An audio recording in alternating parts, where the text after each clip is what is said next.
إن الحمد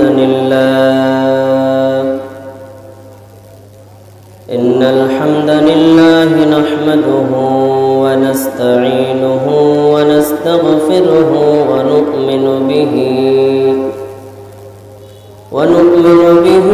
ونتوكل عليه ونعوذ بالله من شرور أنفسنا ومن سيئات أعمالنا من يهده الله فلا مضل له ومن يضلله فلا هادي له وأشهد أن لا إله إلا الله وحده لا شريك له وأشهد أن محمدا عبده ورسوله أرسله بالحق بشيرا ونظيرا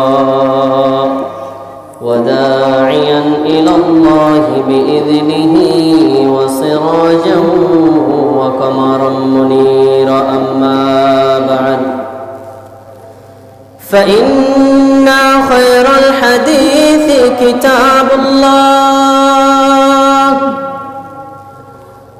وخير الهدي هدي محمد صلى الله عليه وسلم وشر الأمور محدثاتها وكل محدثة بدعة وكل بدعة ضلالة وكل ضلالة في النار أعوذ بالله من الشيطان الرجيم بسم الله الرحمن الرحيم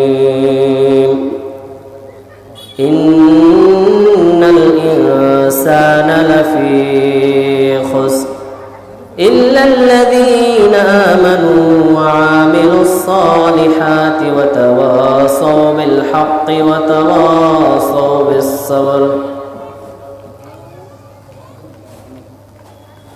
আমি যদি কোনোদিন পথ ভুলে যাই হাত সানি দিয়ে কাছে নিও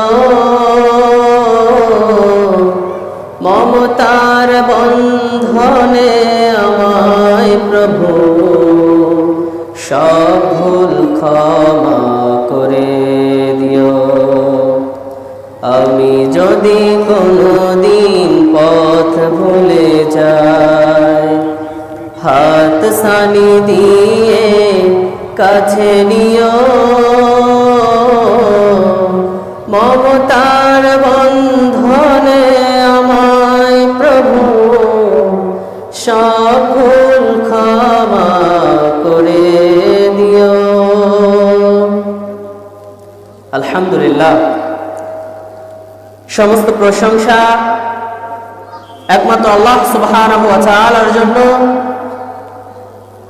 যার অশেষ মেহেরবানিতে এই সুন্দর মহতী অনুষ্ঠানে 2 দিনব্যাপী ইসলামী জালসার আয়োজন করেছেন এবং আমরা এই প্যান্ডেলে এসে কোরআন এবং সুন্নাহ দুটি কথা বলা এবং শোনার তৌফিক দান করেছেন। এই মর্মে আল্লাহ রাব্বুল আলামিনের দরবারে শুকরিয়া জ্ঞাপন করি। সকলেই বলে আলহামদুলিল্লাহ। দরুদ এবং সালাম বর্ষিত হোক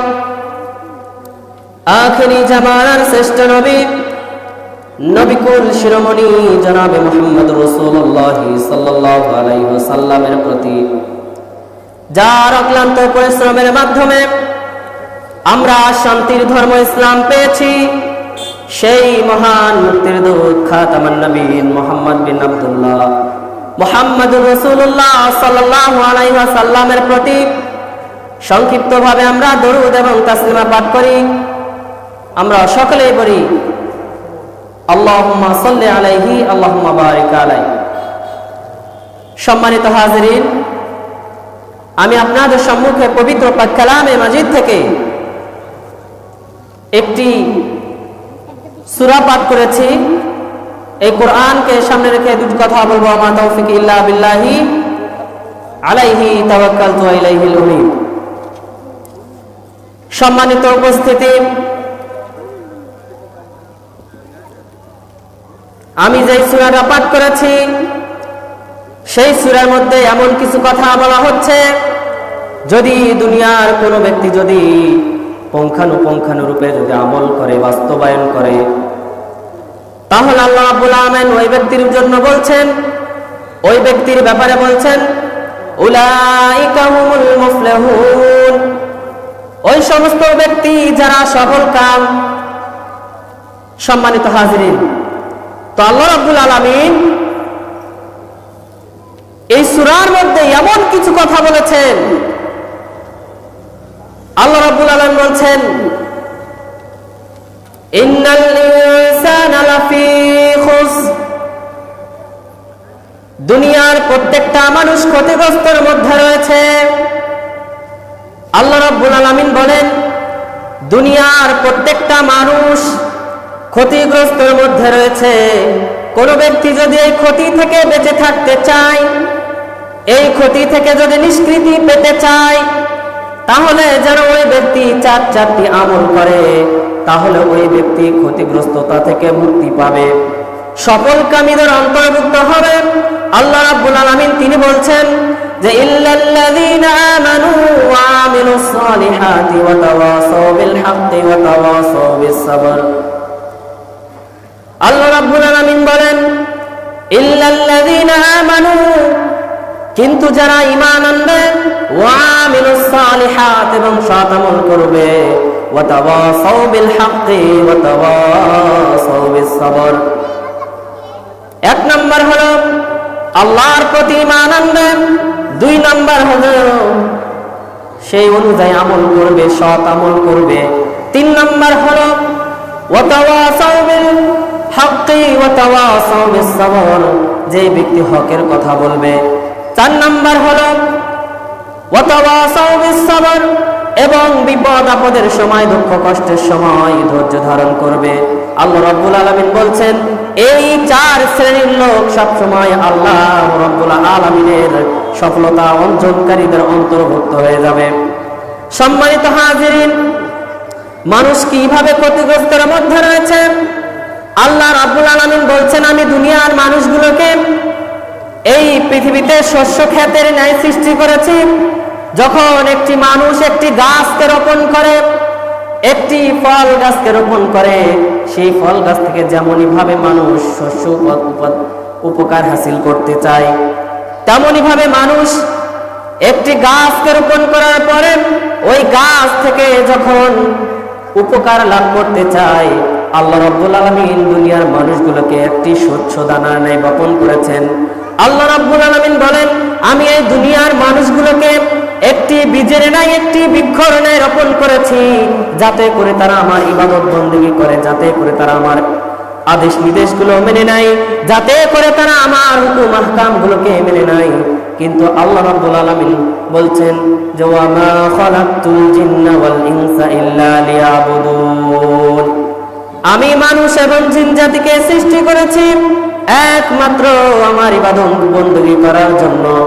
দুঃখজনক হলেও এটাই সত্য যে আজকে আমরা যখন সুখে থাকি, তখন আমরা আল্লাহ রাব্বুল আলামিনকে ভুলে যাই, আর যখন আমরা দুঃখে থাকি তখন আমরা আল্লাহ রাব্বুল আলামিনকে স্মরণ করি। সম্মানিত হাজিরিন, যখন আমরা সুখে থাকি তখন আমরা আল্লাহ রাব্বুল আলামিনকে ভুলে যাই, আর যখন আমরা দুঃখে থাকি, কষ্টে থাকি, তখন আমরা আল্লাহ রাব্বুল আলামিনকে স্মরণ করি। কিন্তু আল্লাহ রাব্বুল আলামিন বলছেন যে সর্ব অবস্থায়, দুঃখে সুখে সর্ব অবস্থায় আমাকে স্মরণ করতে হবে, আমার জিকির আজগার, আমার গুণ গান, গুণকীর্তন গান শেষ করতে হবে। সম্মানিত হাজিরিন, আপনাকে আমাকে অবশ্যই অবশ্যই আল্লাহ রাব্বুল আলামিনের শুকর গুজার করতে হবে। দেখুন, আল্লাহ রাব্বুল আলামিন বলছেন যে ওয়া মা খালাকতুল জিন্না ওয়াল ইনসা ইল্লা লিয়াবুদুন, আমি মানুষ এবং জিন জাতিকে সৃষ্টি করেছি একমাত্র আমার ইবাদত করার জন্য।